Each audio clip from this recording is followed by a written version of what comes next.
Salut à tous, c'est Cyril71, bienvenue dans cette nouvelle vidéo.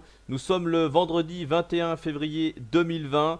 Je viens vous présenter un nouveau point météo comme prévu en ce vendredi fin de journée avec le modèle Run de Control, l'ensembliste des modèles américains. C'est toujours celui-là que je vais choisir en général pour mes prévisions à moyen et long terme. Et pour celles et ceux qui se posent la question, est-ce que je vais utiliser d'autres modèles?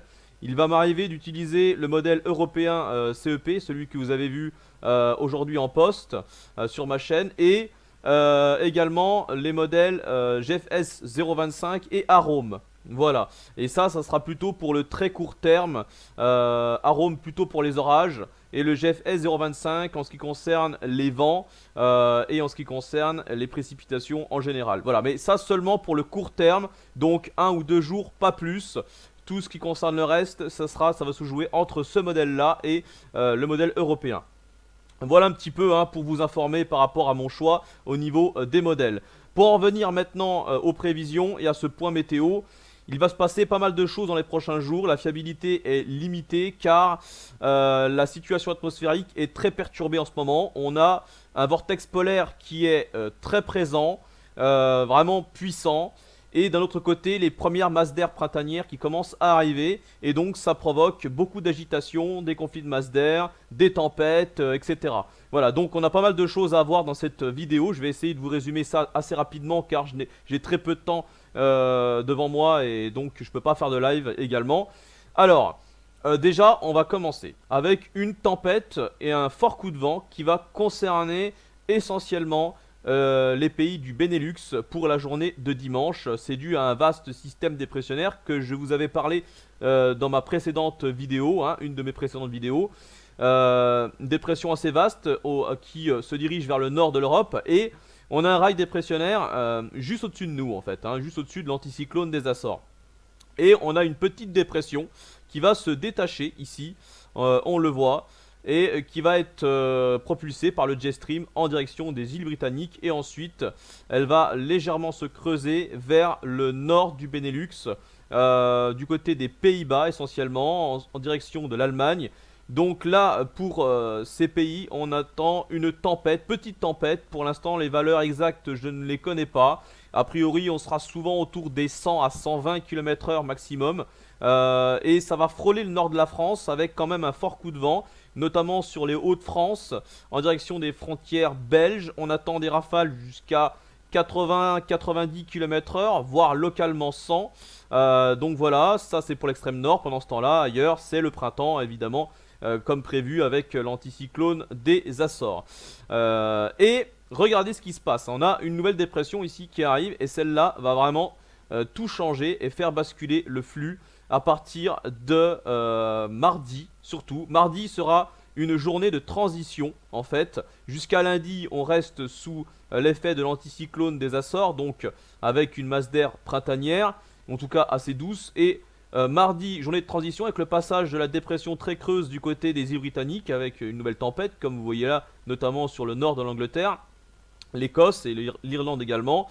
Et puis derrière, on a un basculement du flux au nord-ouest. Voilà, à partir de ce moment-là, et c'est là qu'on a un changement de temps général. À partir de ce moment-là, l'anticyclone des Açores va se retrancher vers la péninsule ibérique, vers sa position habituelle et nous faire basculer dans ce flux de nord-ouest avec une légère dorsale qui va venir se positionner sur le proche Atlantique, flux de nord-ouest humide et instable puisqu'on sera soumis à l'affluence de cette dépression. Voilà, mais derrière la fiabilité est très limitée, on a beaucoup de changements, ça bouge, c'est pour ça que c'est... Vous allez me dire pourquoi est-ce que c'est si compliqué, c'est par rapport à cette dépression, on la voit ici déjà, cette dépression, elle a l'air vraiment compliquée à prévoir, les modèles ont du mal à la prévoir en fait. On voit qu'elle passe au-dessus de l'anticyclone et elle arrive ensuite à faire rebasculer, enfin à rejeter en fait le flux de nord-nord-ouest humide. On a une dorsale, une petite dorsale qui va concerner, du coup ça ramène une dorsale sur la moitié sud du pays. Mais par contre sur le nord on voit le passage de cette dépression qui pour l'instant n'est vraiment pas du tout fiable, on ne sait pas ce qu'elle va donner. GFS, le modèle GFS n'est pas du tout en accord avec ce modèle-là. Hein. GFS n'est pas en accord. Il ne voit pas vraiment cette dépression comme ça.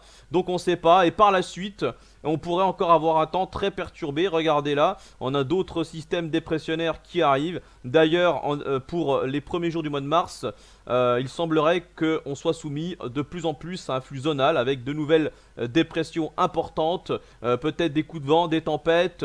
Enfin, en fait, à partir de mardi, mercredi, on va rentrer dans une période perturbée avec de plus en plus de perturbations, avec de plus en plus de coups de vent, de pluie, de neige en montagne, à basse altitude, peut-être en plaine par moment, comme mercredi par exemple, ou même peut-être le week-end d'après. Bref, on a énormément de choses à voir à partir de la semaine prochaine. Il va se passer beaucoup de choses et je voulais vous montrer maintenant les précipitations. Ensuite, je finirai avec la masse d'air.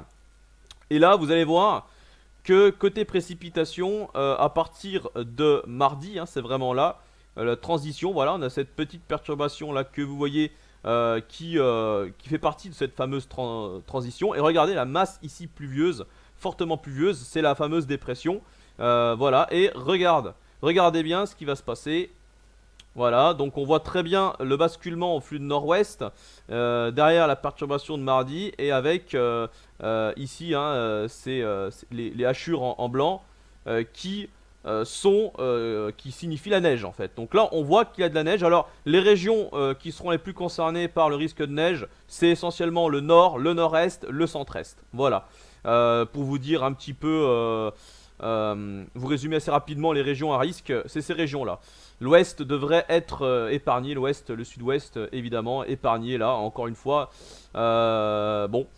Et en ce qui concerne cette fameuse dépression, regardez, donc vraiment c'est pas du tout la même direction que GFS. Donc là, on aurait de la pluie essentiellement, pas de neige. Voilà, pas de neige du tout, là ça serait que de la pluie. Donc là on voit très bien la baisse des températures à partir de mercredi. Voilà, hein, ce basculement en flux de nord-ouest avec cette masse d'air plus froide, et puis elle serait très rapidement chassée par la fameuse dépression, voilà, hein, cette dépression atlantique qui se dirige vers les îles britanniques et le nord du pays. Hop, on voit très bien que cette masse d'air douce à l'avant qu'elle ramène. Et puis derrière, on ne sait pas, est-ce qu'on aurait un nouveau refroidissement, on le voit ici sur le proche Atlantique, et on constate que sur le Groenland, on a quand même encore de sacrées réserves d'air froid. Regardez sur le Groenland, ça signifie bien que ce vortex polaire est toujours très très en forme.